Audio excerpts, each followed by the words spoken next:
Meus queridos irmãos, que a graça maravilhosa do Senhor seja conosco nessa noite. Quero convidá-los a abrirem a palavra de Deus no último capítulo do livro de Jó, capítulo de número 42. Finalmente chegamos aos acontecimentos finais do livro de Jó. É um livro tremendo, um livro magnífico, muitas lições nós aprendemos neste grande livro. E hoje nós chegamos ao último capítulo, o capítulo 42.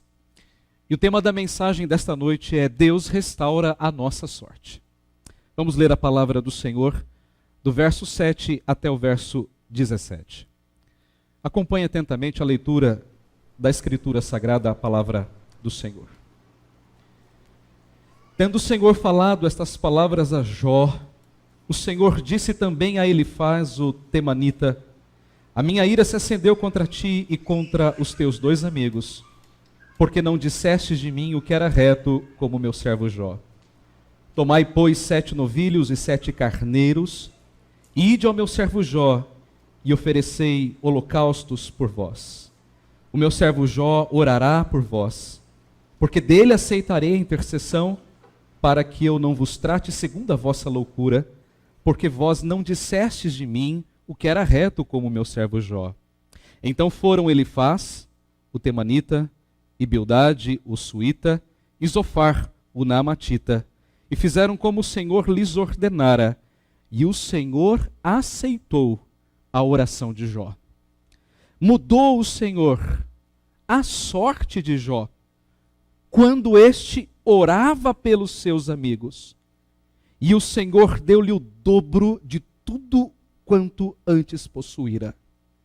Então vieram a eles todos os seus irmãos, e todas as suas irmãs, e todos quantos dantes o conheceram, e comeram com ele em sua casa, e se condoeram dele, e o consolaram de todo o mal que o Senhor lhe havia enviado.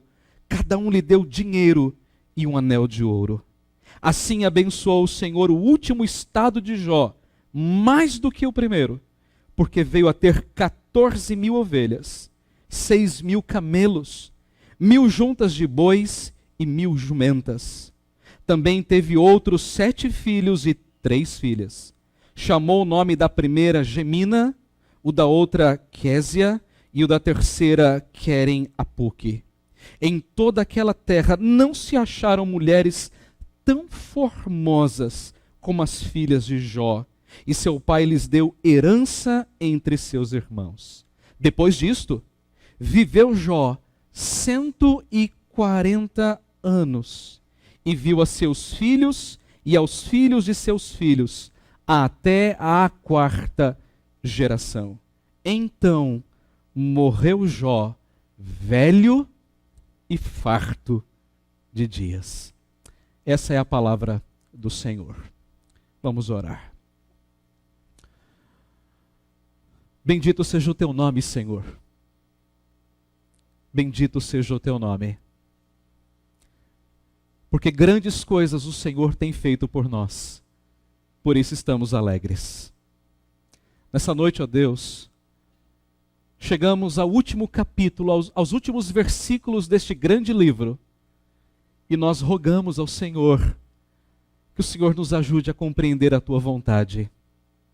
Abra, Senhor, o nosso entendimento, abra o nosso coração, leva, Senhor Deus, a nossa mente cativa à tua palavra nessa noite. Abençoa, Senhor, e usa o teu servo como um instrumento preciso nas tuas mãos, para que ele fale, ó Deus, de maneira clara e fiel a tua palavra. Abençoa-nos nesse momento.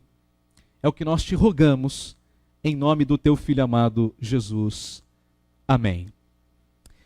Meus irmãos, nós chegamos aqui à parte final. É o que nós chamaríamos de o gran finale. O gran finale. É a última cena, é o último episódio deste grande e emocionante livro. Jó passou no teste. Você se lembra do teste? Satanás disse a Deus: ele só te serve porque o Senhor dá tudo para ele. Bens, família, o Senhor o cerca de bens e de cuidado. E Jó passou no teste. E Jó aprendeu muitas coisas aqui, certamente. Mas se o livro terminasse no versículo 6, é como um filme que terminaria sem o último episódio. É como alguém que nada e morre na praia. É mais ou menos como aquele filme Titanic, né? Que lá no finalzinho, o artista principal morreu. Ficou meio sem graça aquele filme, eu achei. Mas enfim, não é assim que termina a história de Jó. Ela termina de um outro modo. E hoje então o tema da mensagem é: Deus restaura a sorte de Jó e Deus também restaura a nossa sorte. E Deus faz isso então de 3 modos. Primeiro, Deus restaura a nossa sorte honrando-nos diante das injustiças. Olhe para os versos de 7 a 9. Tendo o Senhor falado essas palavras a Jó, o Senhor disse também a Elifaz o temanita: a minha ira se acendeu contra ti e contra os teus 2 amigos, porque não dissestes de mim o que era reto, como o meu servo Jó. Então tomai 7 novilhos e 7 carneiros, ide ao meu servo Jó e oferecei holocaustos por vós. O meu servo Jó orará por vós, porque dele aceitarei intercessão, para que eu não vos trate segundo a vossa loucura. Porque vós não dissestes de mim o que era reto, como o meu servo Jó. Então foram Elifaz, o temanita, e Bildade, o suíta, e Zofar, o namatita, e fizeram como o Senhor lhes ordenara, e o Senhor aceitou a oração de Jó. Então nota, irmãos, que depois do Senhor ter se dirigido a Jó, lá nos capítulos 38 e 41, Deus falou especificamente com Jó, e Deus falou da sua majestade na criação, e Deus falou do seu controle sobre todas as coisas. Agora então Jó, depois de acertar, Deus agora, depois de acertar as contas com Jó, Deus se dirige aos amigos de Jó. E o que é que Deus diz para eles? A minha ira se acendeu contra vocês. E qual é a razão? Vocês não disseram aquilo que era reto sobre mim. Vocês fizeram diferente de Jó. O Senhor então estava mostrando aos amigos de Jó que aquilo que eles disseram foi um grande pecado contra Deus. E qual foi o pecado? Eles julgaram as ações de Deus com base naquilo que eles viram. Qual foi o pecado dos amigos de Jó? Jó, você está sofrendo porque Deus está te punindo. E Deus está te punindo porque você é um pecador. Então, os amigos de Jó fizeram uma imagem equivocada de Deus. De um Deus injusto. De um Deus que opera justamente segundo as nossas obras. E Deus está dizendo: não, vocês erraram. Era uma palavra de sentença aos amigos de Jó. Eu diria, irmãos, que foi um veredito bombástico para aqueles que não sabiam o que havia se passado lá nas regiões celestiais entre Deus e Satanás. Você se lembra que toda a história começa numa conversa entre Deus e Satanás. Deus fala assim para Satanás: você viu meu servo Jó? Não tem ninguém como ele. Aí Satanás diz assim: bom, ele só te serve porque o Senhor dá tudo para ele. Então qual foi o problema dos amigos de Jó? Eles olharam as coisas num plano, num espectro humano, e não num espectro divino. De tal modo que eles passam o livro todo afirmando que Deus estava pesando a sua mão sobre Jó, porque o problema de Jó era pecado. Mas agora Deus chega no final do livro e diz assim: não. Jó sofreu, mas o problema não era pecado. Vocês não sabem de nada. Vocês estão redonda e sinceramente enganados. E vocês pecaram por isso. Então, diante daquela sentença, o que é que Deus manda os amigos de Jó fazerem? Peguem uns animais, coloquem debaixo do braço, vão até Jó e ofereçam sacrifício a mim. E é interessante porque Deus não manda os amigos de Jó pedirem perdão a ele. Deus manda que eles vão até Jó para oferecer sacrifícios a Deus e não pedir perdão a Jó. É verdade, os amigos de Jó pecaram contra ele, sim, pecaram contra ele. Mas em última instância, eles pecaram contra Deus, porque fizeram um juízo equivocado das ações de Deus. Isto é, eles mediram Deus pelo seu padrão, pela sua própria medida. Pense comigo. Imagine a cena. Imagine os amigos de Jó, pegando aqueles cordeiros, botando debaixo do braço. Os 3 amigos chegando para Jó e dizendo assim, então Jó, sabe como é, né?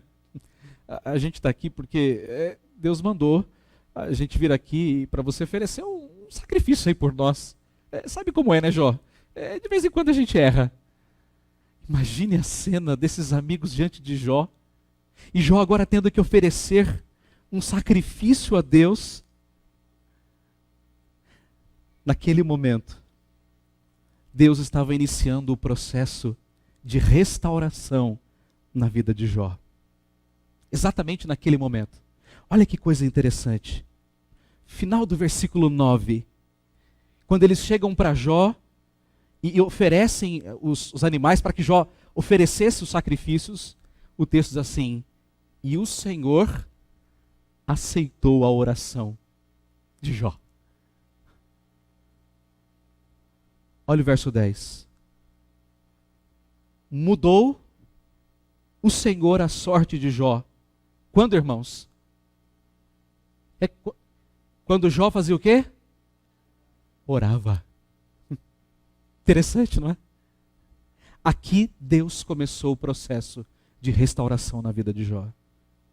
Eu sei que você, como eu, já enfrentou, enfrenta ou vai enfrentar alguma injustiça na vida. Isso é fato. Agora, pense no quanto Jó foi injustiçado pelos seus amigos. Aqueles mesmos amigos do capítulo 3 que antes se assentaram com Jó para chorar com ele, e assim que terminaram assim que o processo de luto terminou, acho que foram 7 dias chorando com Jó, eles se levantaram e disseram assim, Jó, o teu problema é pecado. Meus irmãos, por vezes, nós sofremos injustiça das pessoas que nós mais amamos, daquelas pessoas que mais estão próximas a nós. Sofrer uma injustiça de uma pessoa que está longe é diferente. Mas sofrer uma injustiça de uma pessoa que você ama dói demais. Imagine a dor de Jó. 3 amigos apontando o dedo para ele dizendo, Jó, teu problema é pecado. Você está errado, você está falhando com Deus. E Jó está dizendo, ok, mas qual é o meu pecado? O que eu tenho feito exatamente contra Deus? Mas, meus irmãos, nós não somos os únicos a sofrer injustiça. Ao longo da história, muitos outros sofreram. Davi, por exemplo, foi injustiçado por Saul, o rei de Israel. Ele libertou Israel e foi perseguido por Saul, por inveja. Depois, Davi sofreu injustiça do seu próprio filho, Absalão, que o perseguia a fim de matá-lo. Imagine o coração de Davi sendo perseguido pelo seu próprio filho. Mas, meus irmãos, ninguém foi mais injustiçado nesse mundo do que o próprio Senhor Jesus Cristo. Ele sofreu injustiças do início ao fim do seu ministério. Ele sofreu injustiça de pessoas comuns, ele sofreu injustiças de autoridades, de inimigos, ele sofreu injustiça de pessoas que andavam com ele. Ele foi traído por um dos seus 12. Alguém que andava com ele todos os dias.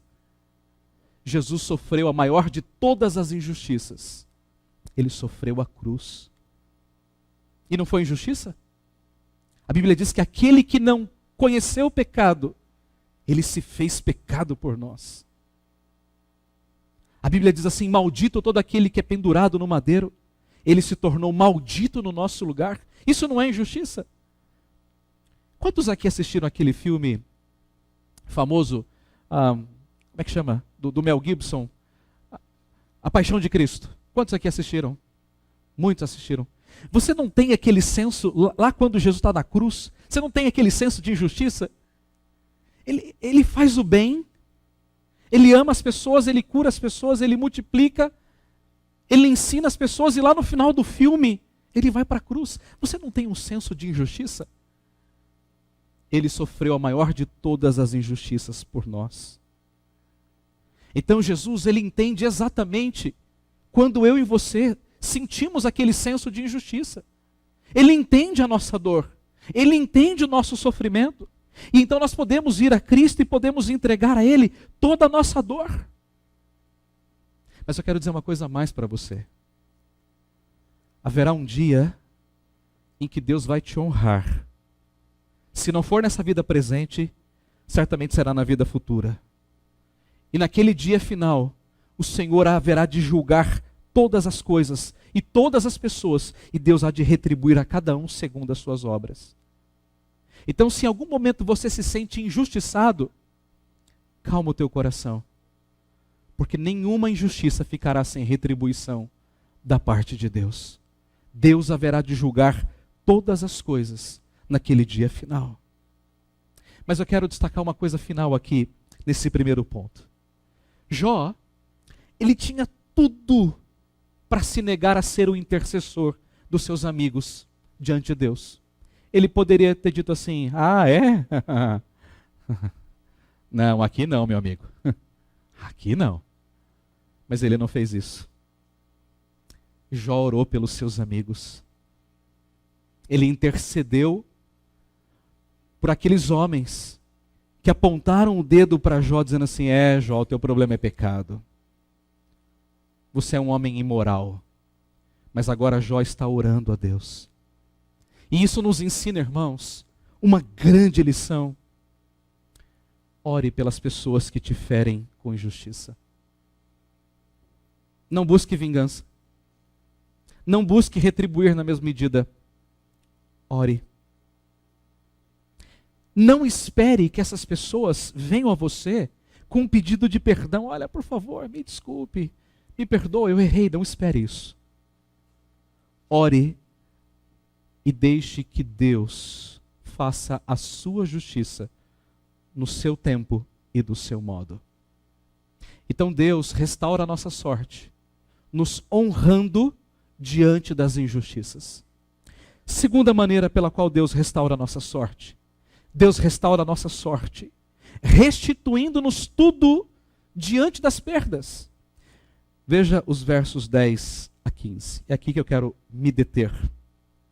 Mudou o Senhor a sorte de Jó, quando este orava pelos seus amigos.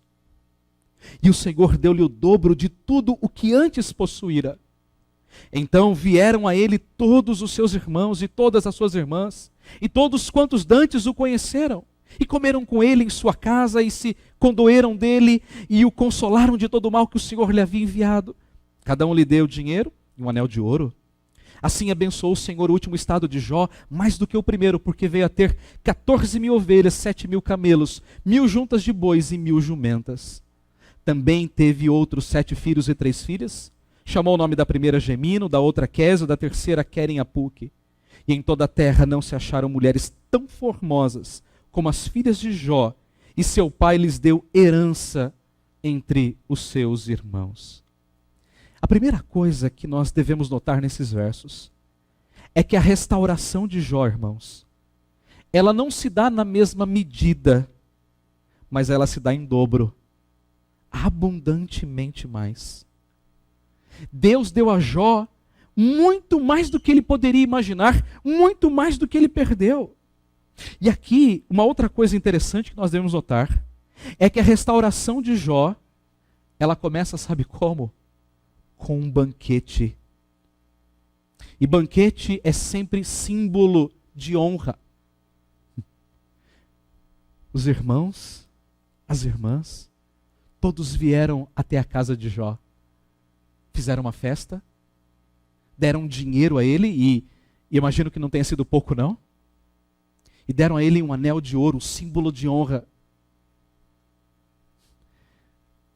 Agora note, a última coisa que Jó perdeu foi a sua honra entre os amigos e parentes. A última coisa que ele perdeu, a honra. Primeiro ele perdeu os bens, depois os filhos, depois a honra. A saúde e a honra. E agora a primeira coisa que Deus restitui a Jó é a sua honra. É a sua honra. Anote aí se você estiver anotando ou quiser olhar depois.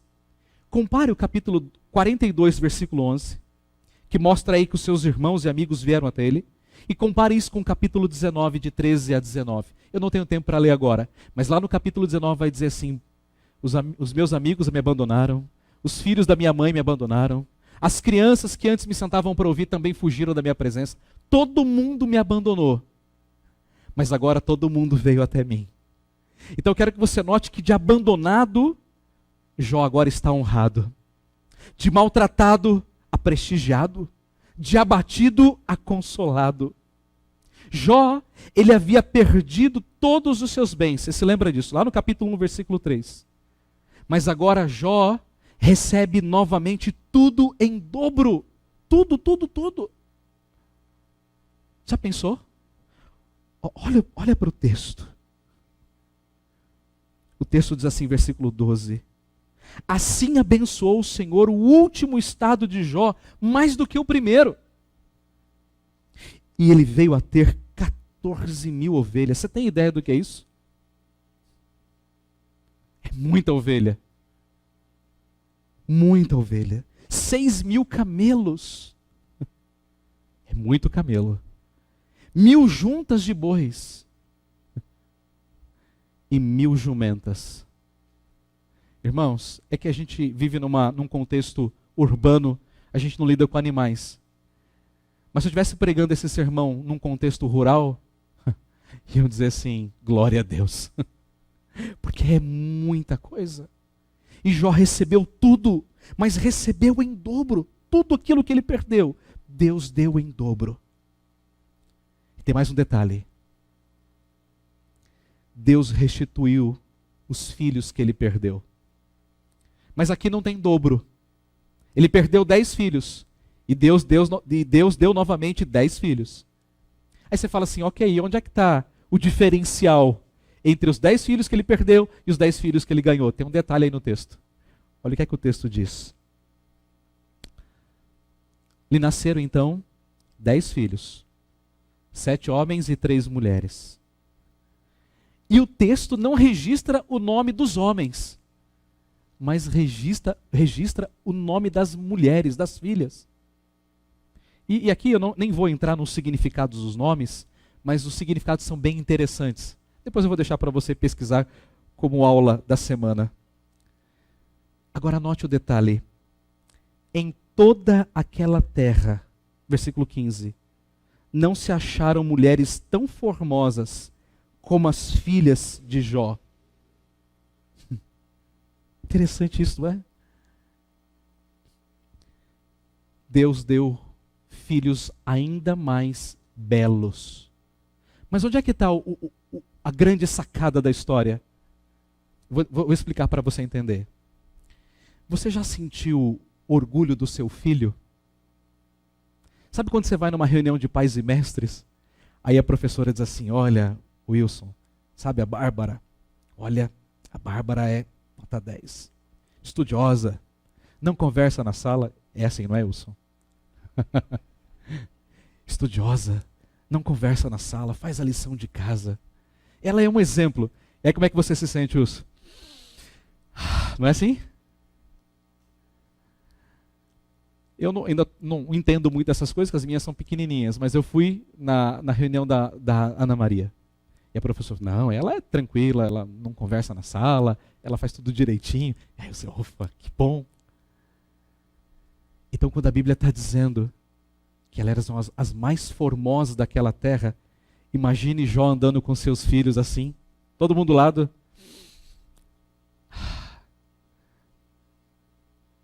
É isso que o texto está querendo dizer. Que Deus honrou Jó na sua família. Deus deu a ele muito mais do que ele podia imaginar. Ele se sentiu honrado. Mas eu quero que você perceba que há 2 fatos aqui muito importantes. O primeiro é que a restauração da sorte de Jó, ela foi gradual.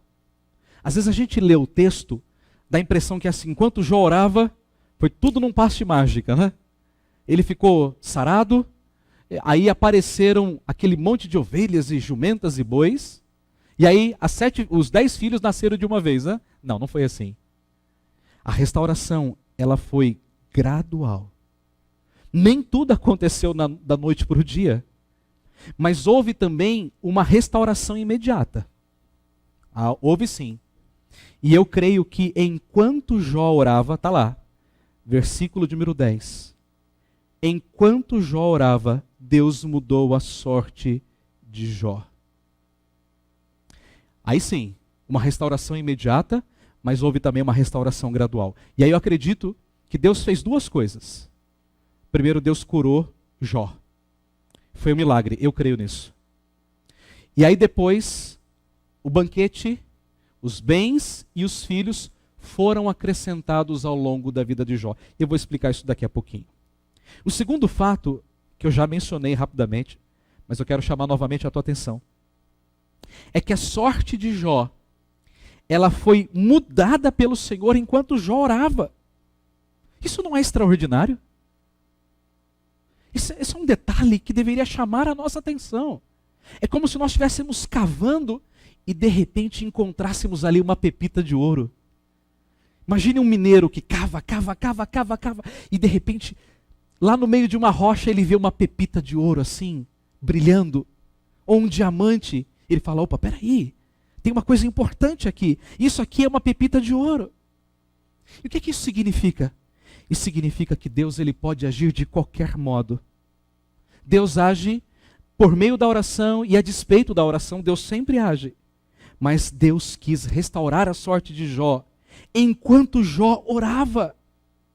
Isso é fantástico. Isso é muito significativo. Mas aprenda uma coisa. Não foi a oração de Jó que mudou a vontade de Deus. Mas Deus já tinha um plano e Deus levou esse plano a ser concretizado por meio da oração de Jó. Então significa que a oração é sempre o meio pelo qual Deus age, sempre, sempre. Embora Deus possa agir também sem a oração. Quantas vezes nós nos colocamos a orar com aquele espírito de abatimento, de desânimo, de profunda tristeza.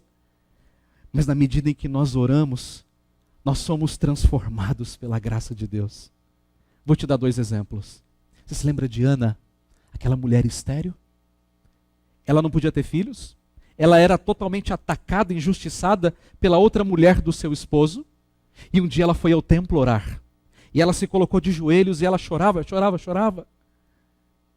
Até que o profeta achou que ela estivesse embriagada. Disse, não, meu Senhor, eu não estou embriagada. Eu estou abatida de alma mesmo. Estou ansiosa, eu não como. Eu não durmo bem. A minha vida é cheia de tristeza. Mas a Bíblia diz que quando Ana se levantou da porta do templo, Ana comeu, bebeu, se sentiu fortalecida. Irmãos, a oração, ela é um elemento restaurador para a nossa alma. E eu não tenho dúvidas de que é por meio da oração que Deus sempre age.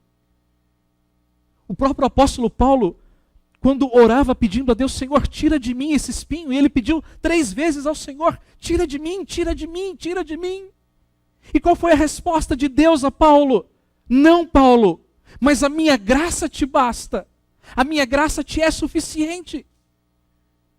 Meus irmãos, é Deus quem nos move a orar, para que possamos experimentar da sua graça.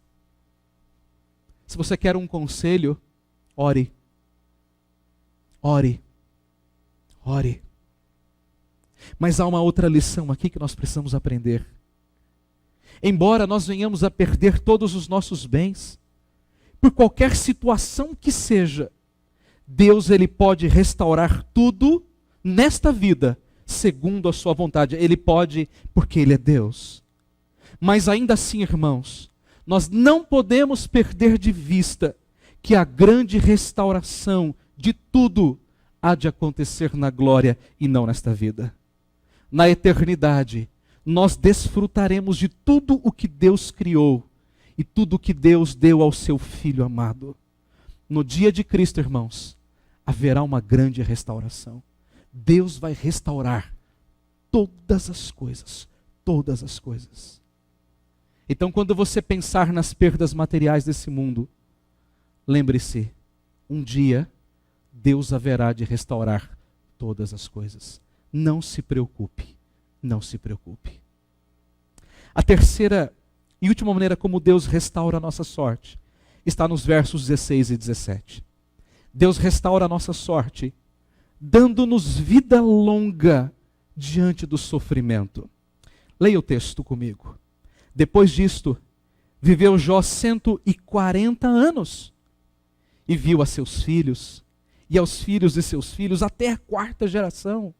E então morreu Jó, velho e farto de dias. Toda a história, irmãos, entre os capítulos 3 a 41, que é o grande bloco do livro, ele descreve um Jó desfalecido, um Jó sem esperança, um Jó que chega a pedir a morte e até mesmo amaldiçoar o dia do seu nascimento. Mas como eu disse, a sorte de Jó, ela foi mudada no momento da sua oração. E a primeira coisa que Deus faz, ou que Deus fez, foi restaurar a saúde de Jó enquanto ele orava. Como eu já disse, eu não tenho dúvidas. Aquilo não foi gradual, não. Assim como Satanás, ele veio e ele colocou aquela doença de pele em Jó, o feriu com tumores. Eu creio que daquele mesmo modo, Deus também tirou os tumores de Jó. Para mim foi um grande milagre. Um grande milagre. Mas isso aconteceu enquanto Jó orava. Eu creio que o corpo de Jó, ele foi novamente revestido de pele. Você imagina o corpo de Jó ferido? A Bíblia diz que ele tinha tumores por todos os lados. Ele chegava ao ponto de se coçar com um caco de telha. Ele sentia dores até mesmo nos seus ossos. E de repente, como num piscar de olhos, enquanto Jó orava, Deus vem e Deus tira com as suas próprias mãos toda a enfermidade de Jó. Deve ter sido algo muito significativo. E os amigos de Jó viram aquilo, porque Jó estava orando por eles. Deve ter sido algo extraordinário. Mas nesses versos finais, há 3 fatos pequenos que chamam a nossa atenção. O primeiro fato é a longevidade de Jó. Deixa eu te dar um detalhe aqui que talvez você não tenha parado para pensar. Se nós considerarmos que a popularidade e a notoriedade de Jó, descritos lá no capítulo 29, que ele se assentava, os anciãos vinham até ele era como se fosse um juiz daquela terra, respeitado, era o homem mais importante do Oriente. Então, se nós considerarmos a popularidade, a notoriedade de Jó, é muito provável que Jó, quando foi testado por Deus, ele tinha em torno de mais ou menos 70 anos. Mais ou menos 70 anos. Mais ou menos. Vamos considerar que depois desse período de teste, a Bíblia agora diz que ele viveu quantos, irmãos? Quantos anos? Versículo 16? 140. 140 com 70 são quantos? Vamos fazer conta aí. São quantos anos? 140, melhor dizendo, com 70. São 210 anos. Já parou para pensar? Jó, ele viveu muito mais do que os patriarcas. Do que Abraão, Isaque e Jacó. Já pensou 210 anos? Eu já me sinto às vezes cansado com 40. Imagine com 210. Mas calma aí, tem uma diferença aqui. Então esse é o primeiro fato, a longevidade. O segundo fato, pequeno, é a familiaridade de Jó, a família de Jó. Olha o que é que o texto diz. Versículo 16. Ele viu a seus filhos e aos filhos de seus filhos até a quarta geração. Você já parou para pensar no privilégio de Jó? De conviver com seus filhos, com os netos, com os bisnetos? E vê-los ali crescendo. Hoje a gente conversava sobre isso, depois do almoço. Eu não sei vocês, mas eu fico pensando quando eu for velho, tiver lá os meus 70 anos, os meus netinhos correndo em casa. E eu espero que Deus dê pelo menos 3 filhos para cada um dos meus filhos, então serão 9 netos, correndo em casa, brincando de boneca, brincando de carrinho, soltando pipa, jogando futebol, quebrando os enfeites, pedindo para a avó fazer bolo e para o vô tocar violão. Agora imagine a alegria de Jó, vendo os seus filhos, os seus netos, os seus bisnetos até a 4ª geração. Deve ter sido uma coisa fantástica, não é? O último detalhe que me chama a atenção é a vitalidade de Jó. Último versículo. Jó morreu velho, farto de dias. O que é que isso significa? Que Jó viveu uma vida longa, cheia, abundante. Sabe quando você chega no final da vida e fala assim, estou satisfeito. Tem mais nada para ver, já vi de tudo. Aquele que esteve à beira da morte, que chegou a pedir pela morte, agora ele desfruta de uma vida longa e abençoada até o seu último dia. É fantástico isso, não é? Deus restaurou a vida de Jó e lhe deu uma vida longa e feliz. Mas é verdade que para cada um de nós Deus tem um propósito. Mas quer vivamos muito, quer vivamos pouco, quer soframos nos nossos dias, nos últimos dias, quer desfrutemos de uma boa saúde, a grande restauração, ela vai se dar no dia de Cristo. Naquele dia final, eu quero que você pense comigo. Deus haverá de nos ressuscitar da terra. Tente imaginar a cena. Você já foi a um cemitério? Tente imaginar a cena das pessoas se levantando da terra, com o seu corpo impecável. Não outro corpo, o mesmo. Os cabelos perfeitos, sem ruga, sem marcas do pecado, sem dor. Naquele dia, Deus haverá de nos restaurar de maneira perfeita e de maneira plena.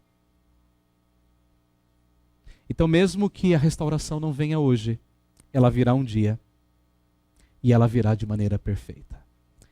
Mas deixe-me concluir o sermão desta noite. O que é que nós vimos até aqui? Nós vimos que Deus restaura a nossa sorte. Primeiro, honrando-nos diante dos homens. Segundo, retribuindo-nos diante das perdas. E terceiro, dando-nos vida longa diante dos sofrimentos. Bom, como é que termina a história para cada personagem? Vamos olhar para isso então rapidamente. O primeiro personagem da história é o diabo. Como é que termina a história para ele? Ele perdeu a aposta. E eu diria que ele se deu mal. E ele sabia disso. Isso já era esperado. Ele era o vilão da história. E o vilão caiu por terra. Então isso nos lembra, irmãos, que o diabo já está derrotado. E ele sabe disso. E ele não pode contra os eleitos de Deus. Isso já é um grande consolo para o nosso coração. Segundo os outros personagens, os amigos de Jó, como é que eles terminaram a história? Humilhados. Se acharam mais sábios do que Deus. E qual foi a grande lição para os amigos de Jó? Nunca julgue pelas aparências. Nunca se coloque no lugar de Deus, porque só Deus sabe o que ele faz. E Jó? Como é que terminou a história para Jó? É fácil. Jó saiu honrado diante de Deus e diante dos homens. Jó, ele provou para o diabo, e ele provou para os amigos e para todas as pessoas, que é possível servir a Deus, perdendo tudo e enfrentando todas as adversidades, todas, mesmo sem entender absolutamente nada. Essa é a grande lição que Jó nos ensina. É possível servir a Deus em meio às adversidades, mesmo sem entender a vontade de Deus. Ponto. Jó foi perfeito?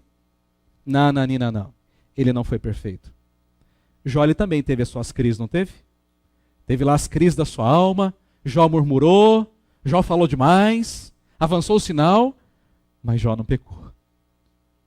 Bom, eu sei que você está fazendo uma pergunta. E a pergunta é, pastor, Jó descobriu a história? Será que ele tomou ciência de tudo? Eu vou dar para você a minha opinião. Eu acho que não. Eu acho que não por uma razão. Porque é isso que dá beleza à história. Se Jó chegasse no final de tudo e Deus contasse para ele dizer assim, ah, então era isso. Não, não foi assim. Eu acredito que Jó morreu lá com seus 200 e tantos anos, sem saber. Mas ele não precisava saber. Sabe por quê? Porque ele simplesmente aprendeu a confiar. Não é isso que ele disse lá no capítulo 42? Bem sei que tudo podes. Versículo 2, e nenhum dos teus planos pode ser frustrado. Antes eu te conhecia de ouvir falar, agora os meus olhos te veem. Eu não preciso entender nada, eu tenho que confiar no Senhor. Bom, a outra pergunta é, onde eu e você entramos nisso tudo? Aqui tem a grande lição da história para todos nós. Seja um servo fiel a Deus nos dias normais e nos dias difíceis da sua caminhada. Seja fiel a Deus quando você desfrutar de todo o conforto, tranquilidade e paz que o Senhor te dá. Mas também seja fiel a Deus quando você enfrentar as aflições da vida. Seja fiel a Deus em todo o tempo. Mesmo que você não entenda absolutamente nada sobre as coisas que acontecem na tua vida, creia que Deus tem um plano soberano e você faz parte desse grande plano de Deus. Mas lembre-se também que Deus ele usa momentos de sofrimento e momentos de dor para tratar o nosso coração, para nos quebrantar, para nos fazer mais humildes, para nos fazer depender cada dia mais dele. Então, ao contrário de toda essa teologia que se prega, repreenda, declare, faça isso, aquilo, outro, repreenda o diabo. Não, irmãos, vejam os problemas como meios que Deus usa para moldar o nosso coração, para nos tratar, para nos fazer mais humildes, mais dependentes dele. E Deus usa essas coisas para nos lapidar. Então veja os problemas pela perspectiva de Deus e não pela perspectiva do mundo. Tenha em mente que o vale de lágrimas hoje te levará um dia às montanhas de alegria. Mais cedo ou mais tarde, é só uma questão de tempo. Seja aqui, seja na glória. Um dia as tuas lágrimas serão todas enxugadas dos teus olhos. É uma questão de tempo. Por fim, jamais perca de vista que a grande restauração, ela ainda está por vir. É na glória, irmãos, que Deus nos dará novamente tudo o que Satanás e o pecado tiraram de nós na queda. Tudo. A alegria, a paz, a tranquilidade, a comunhão com Deus, a comunhão com as pessoas. Tudo que Satanás tirou e que o pecado tirou de nós, Deus haverá de nos devolver naquele grande dia final de maneira perfeita. E então naquele dia, irmãos, nós nunca mais provaremos outra vez da dor, outra vez do sofrimento e da lágrima e da morte. Então nós viveremos eternamente para dizer como Jó disse no capítulo 19. Abra a tua Bíblia, capítulo 19, versículos 25 e 26.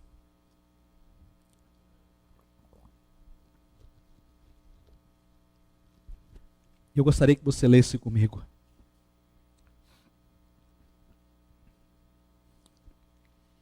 Jó 19, 25 e 26.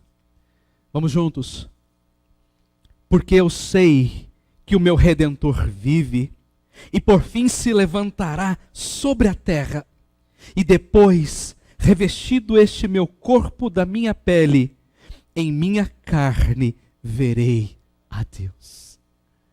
Um dia, irmãos, nós seremos plenamente restaurados, e nós veremos a Deus na face de Cristo. E eu encerro apenas com mais um detalhe.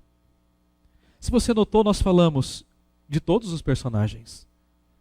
Falamos do diabo, que perdeu. Falamos dos amigos, que aprenderam uma grande lição humilhados. Falamos de Jó, que foi honrado. E faltou quem nessa história? Quem? Não, a esposa de Jó não. Coitada, ela deve ter sido humilhada também de algum modo. Sofreu. Quem está faltando nessa história? Deus, que é o grande e principal personagem. E Deus, irmãos? E Deus? Bom, Deus continua executando os seus misteriosos planos soberanamente. Ou seja, toda a história de Jó nos ensina uma grande lição. Deus tem um plano e Ele continua executando os seus planos misteriosamente e soberanamente. Só temos que confiar nele. Enfim, oremos.